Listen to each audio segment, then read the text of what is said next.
रामाय रामभद्राय रामचंद्राय वेधसे रघुनाथाय नाथाय सीताय पतये नमः। जय। आज मैं आपको गोस्वामी तुलसीदास जी की संक्षिप्त जीवनी के विषय में बताने जा रही हूँ। भारत हृदय भारती कंठ भक्त चूड़ामणि महाकवि तुलसीदास का जन्म सन 1554 श्रावण शुक्ला सप्तमी के दिन प्रयाग के पास बांदा जिले के राजापुर गांव में आत्माराम दुबे के घर हुआ था। माता तुलसी एवं पिता आत्माराम ने तुलसी के अभुक्त मूल नक्षत्र में जन्म के कारण चुनिया नामक दासी को सौंप दिया। कहा जाता है कि इनका जन्म 12 महीने तक गर्भ में रहने के पश्चात हुआ था। जन्म लेने के समय इन्होंने रोने के बदले राम शब्द का उच्चारण किया था, इसीलिए इनका नाम राम बोला रखा गया था। इतना ही नहीं, मुंह में सारे दांत जन्म काल में ही विद्यमान थे। भाग्य का फेरा ने तुलसी को 5.5 वर्ष की अवस्था में अनाथ बना दिया, यहाँ तक कि भीख मांगने पर मजबूर कर दिया। किंतु जगत जननी श्री पार्वती जी को इस बालक पर दया आई।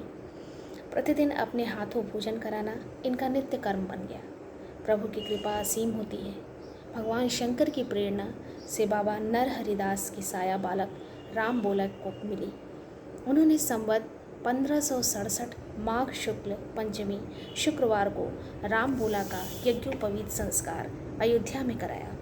बालक राम बोला के मुँह से गायत्री मंत्र का उच्चारण सुन सब आश्चर्यचकित रह गए।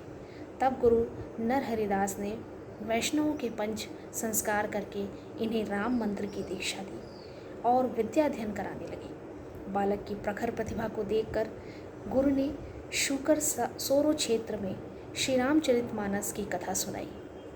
इसके बाद तुलसी काशी में शेष सनातन जी से 15 वर्षों तक वेद वेदांत की शिक्षा पाई। शिक्षोपरांत उन्हें लोक वासना की भावना जागृत हुई और गुरु की आज्ञा प्राप्त कर शिक्षोपरांत उन्हें अपने गांव लौट आए। परिवार को नष्ट हुआ देखकर माता पिता का विधिपूर्वक श्राद्ध किया और वहीं राम कथा सुनाने में लगे रहे। संवत 1573 ज्येष्ठ शुक्ल त्रयोदशी गुरुवार को रत्ना नामक कन्या से इनका विवाह हुआ और दोनों गृहस्थी जीवन बिताने लगे। लेकिन विधि को यह स्वीकार नहीं था, क्योंकि तुलसी का आविर्भाव तो जन कल्याण के लिए हुआ था। रत्ना का बिना सूचना मायके जाना और वहाँ पत्नी रत्ना की फटकार ने तुलसी को तुलसी दल बना दिया। अस्थि चरमम्य देह मम तामे ऐसी प्रीत ऐसे जो श्री राम मह ना होत भवभीत। तुलसी को इस उक्ति ने भौतिक सुखों से हमेशा के लिए संबंध तोड़ दिया और तब तुलसी प्रयाग आकर साधु वेश धारण कर ग्रहण कर काशी पहुँचे, जहाँ काकभूषिंडी जी के दर्शन हुए। इसी राम कथा के क्रम में एक प्रेत ने भक्त हनुमान जी का पता बतलाया। हनुमान जी ने तुलसी को प्रभु राम का दर्शन कराने का निश्चय किया और कहा कि चित्रकूट में उनके दर्शन होंगे। एक दिन प्रभु राम लक्ष्मण दोनों भाई घोड़ों पर सवार धनुष बाण धारण किए हुए दिखाई तो दिए, लेकिन तुलसी उन्हें पहचान न सके। तब भक्त श्री हनुमान जी ने सारा भेद बताया और संवत 1607 मौनी अमावस्या बुधवार के दिन भक्त श्री हनुमान जी ने यह कहकर तुलसी को सचेत किया, चित्रकूट के घाट पर लगे संतन की भीड़, तुलसीदास चंदन घिसे तिलक देत रघुवीर।